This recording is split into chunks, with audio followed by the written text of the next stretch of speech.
স্বামী বিবেকানন্দ বলেছিলেন, compare the lowest with the highest man, the difference is in the degree of concentration.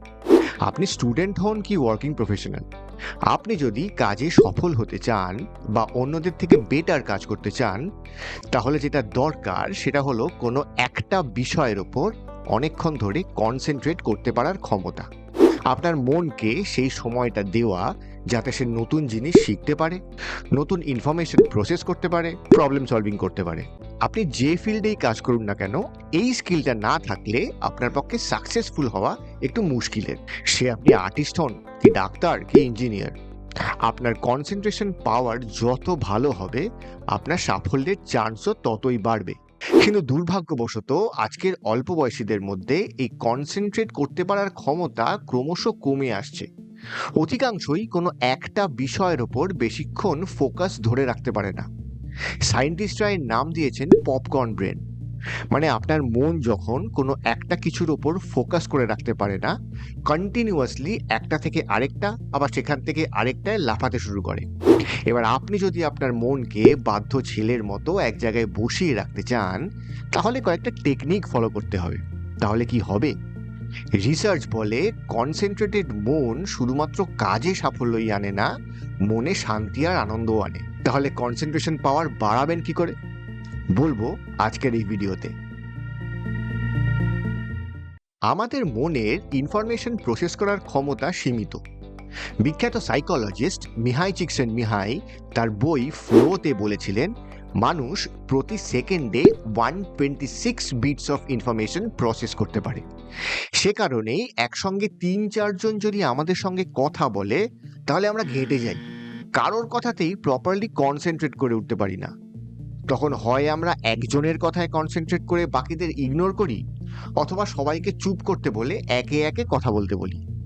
এবার যেহেতু আমাদের মনের এই ইনফরমেশন প্রসেসিং পাওয়ার সীমিত, তাই আপনি সারা দিনে কোন কাজে আপনার মনের এই পাওয়ারকে ইউজ করছেন সেটা আপনাকেই ঠিক করতে হবে। সেই কারণেই কনসেন্ট্রেটেড মন পাওয়ার প্রথম শর্ত হলো বাজেট করতে শেখা।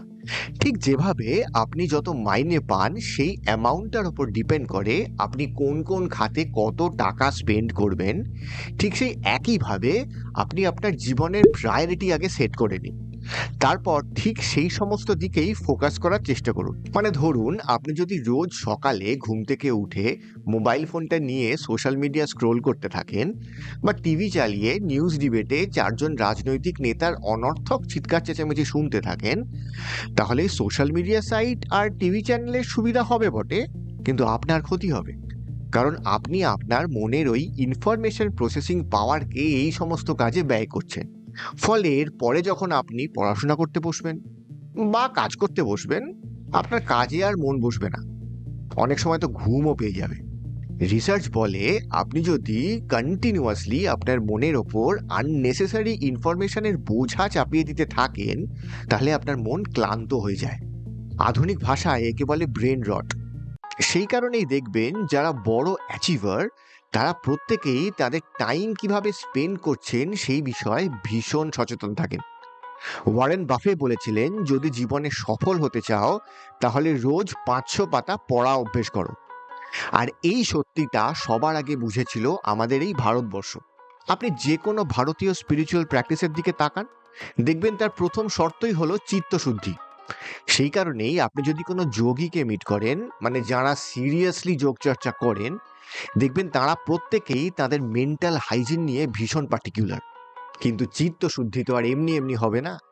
মনের ঘর গোছাতে গেলে সবার আগে যেটা দরকার সেটা হলো একটা রুটিন, আর সেটাই আমাদের দ্বিতীয় টেকনিক। 2016 সালে জর্জ টাউন ইউনিভার্সিটির কম্পিউটার সায়েন্সের এক প্রফেসর ক্যাল নিউপোর্ট একটা খুব ইন্টারেস্টিং বই লেখেন। বইটার নাম ডিপ ওয়ার্ক। এই বইতে তিনি বলেন যে অধিকাংশ মানুষ তার মনের ক্ষমতা নিয়ে ওয়াকিবহাল নয়। প্রপার কনসেন্ট্রেশন দিয়ে যদি আমরা কাজ করি, তাহলে আমরা প্রত্যেকেই এমন এমন জিনিস অ্যাচিভ করতে পারি যা আমাদের চিন্তাভাবনার বাইরে। উদাহরণস্বরূপ তিনি বলেছেন অ্যাডাম গ্র্যান্টের কথা। এই ভদ্রলোক 2012 সালে 1 বছরে 7টি আর্টিকেল লেখেন এবং তার প্রত্যেকটি ছাপা হয় পৃথিবীর সমস্ত বড় বড় জার্নালে। এবার যারা একাডেমিক্সের সঙ্গে যুক্ত তারা জানেন 1 বছরে 7টা আর্টিকেল লিখে তার প্রত্যেকটাকেই প্রথম সারির জার্নালে প্রকাশ করা কতটা কঠিন।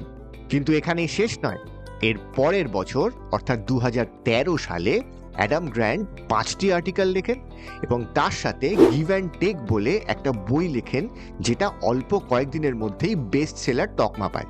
তারই সাথে 2013 সালে তিনি ওয়ারটন স্কুল অফ বিজনেসে সবচেয়ে অল্প বয়সী প্রফেসর হিসাবেও চাকরি পান।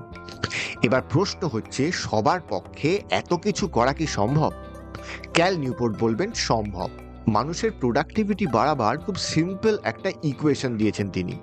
High quality work produced is equal to time spend into intensity of focus. অর্থাৎ হাই কোয়ালিটি কাজ করতে গেলে একটা নির্দিষ্ট সময় সেই কাজটার পেছনে পুরো ফোকাস নিয়ে দিতে হবে। আর ঠিক সেই কারণেই আমাদের প্রত্যেকের একটা রুটিনের প্রয়োজন, না হলে জেনারেল প্রোডাক্টিভিটি কমে যায়। একটা রুটিন থাকার অর্থ আপনি কন্টিনিউয়াসলি আপনার মনকে এই সিগন্যাল দিয়ে যাচ্ছেন যে একটা নির্দিষ্ট সময় আপনি একটা নির্দিষ্ট কাজই করেন।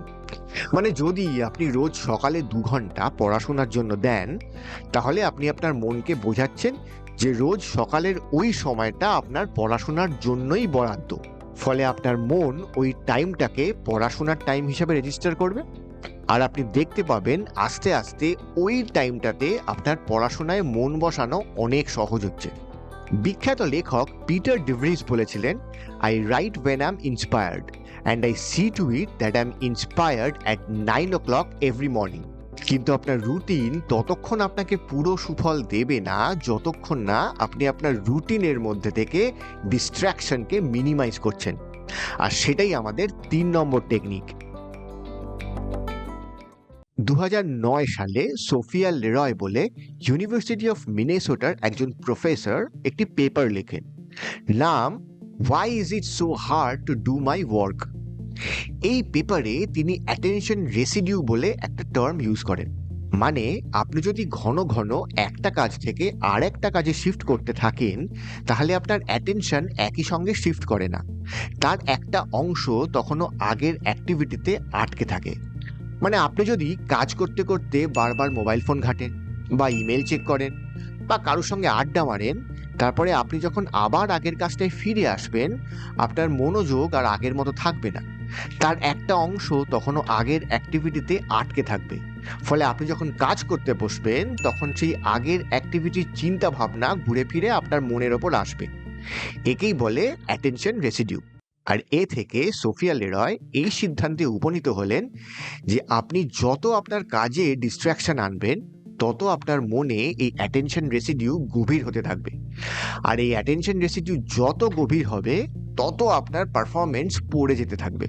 তাই আপনি যদি চান হাই কোয়ালিটি কাজ করতে এবং সেই কাজটাও অন্যদের থেকে তাড়াতাড়ি করতে, তাহলে আপনাকে ওই কাজ করার সময়টাতে পুরোপুরি ফোকাস দিয়ে করতে হবে।